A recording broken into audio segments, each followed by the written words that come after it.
इंदौर शहर की राजनीति लगातार किसी न किसी मुद्दे को लेकर गर्माती रहती है।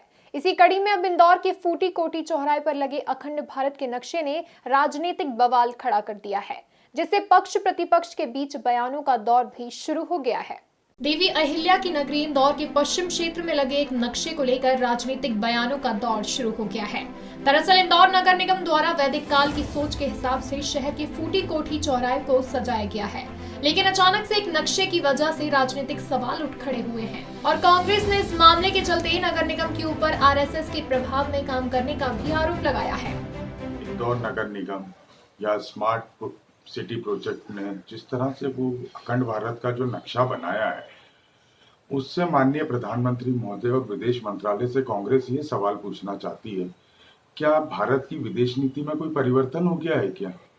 जितने सारे देश उस अखंड भारत में जो इतिहास की एक परिकल्पना है उसमें दिखाए जा रहे हैं, तो कहीं ना कहीं उन देशों से भारत का टकराहट नहीं होगी क्या? आज हम इस तरह से अखंड भारत दिखाएंगे तो उसके क्या मापदंड हैं, क्या उद्देश्य हैं, ये भारत सरकार और माननीय प्रधानमंत्री नरेंद्र मोदी जी स्पष्ट करें। अखंड भारत की जो परिकल्पना आरएसएस हमेशा करके आई है, हेडगेवार ने जो सपना भारत को कई बार दिखाने के भारत के नागरिकों को कोशिश की है, उसमें अफगानिस्तान, पाकिस्तान, म्यांमार, भूटान, बांग्लादेश, श्रीलंका, बर्मा, नेपाल, इस तरह के अनेक देशों को जो हड़प्पा और मोहनजोदारो सभ्यता से कहीं ना कहीं जुड़े हुए थे, उनको अखंड भारत के रूप में दिखाने का काम किया। और आज जो ये अधिकारी हैं, ये कहीं ना कहीं आरएसएस के अपने आकाओं को खुश करने के लिए इस तरह से कदम उठाते हैं। खबरों के हर पहलू पर है हमारी नजर, सलीके से दिखाते हैं हम सच्ची खबर। एक ही ऐप पर आपको मिलेगी देश दुनिया की हर खबर। हमारी सोशल वॉल के जरिए हो दुनिया से कनेक्ट। मोबाइल पर एक टैप कर फ्री में पढ़ें हमारा ई पेपर। एक टैप पर देखें इंटरेस्टिंग शॉर्ट वीडियो। मृदुभाषी अखबार के क्यूआर कोड को स्कैन कर देखें खबरें। अभी इंस्टॉल करें मृदुभाषी ऐप।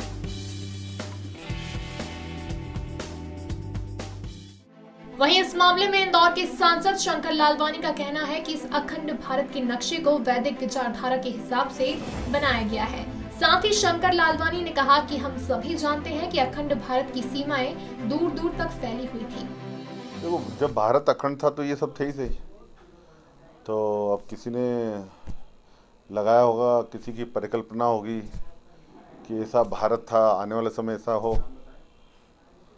मुझे नहीं मालूम किसने लगाया, पर अखंड भारत पूर्व में था। हमने देखा हमारी सीमाएं तो बहुत दूर दूर तक थी और मुझे लगता है किसी ने उसी परिकल्पना को लगाया। वहीं इस मुद्दे पर निगम अधिकारी संदीप सोनी ने कहा कि हमें फिलहाल इस मामले की जानकारी मिली है, हम इस मामले में अधिक जानकारी हासिल करेंगे। क्योंकि कुछ जगह से अभी ही इंफॉर्मेशन आई है और जो प्राइमरी रूप से पता किया उसके अनुसार लगभग 2-3 साल पूर्व उस पूरे फूटी कोठी चौराहे को वैदिक काल की थीम पर डेवलप किया था और मुझे लगता है उसी के तारतम्य में वहाँ पर वो नक्शा होगा, लेकिन मुझे डिटेल में इंफॉर्मेशन निकालना बाकी है। इंदौर शहर की सुंदरता बढ़ाने के लिए वैदिक काल की थीम पर सजाए फूटी कोठी चौराहे पर लगे अखंड भारत के नक्शे पर शासन प्रशासन क्या निर्णय लेता है, ये देखने वाली बात रहेगी।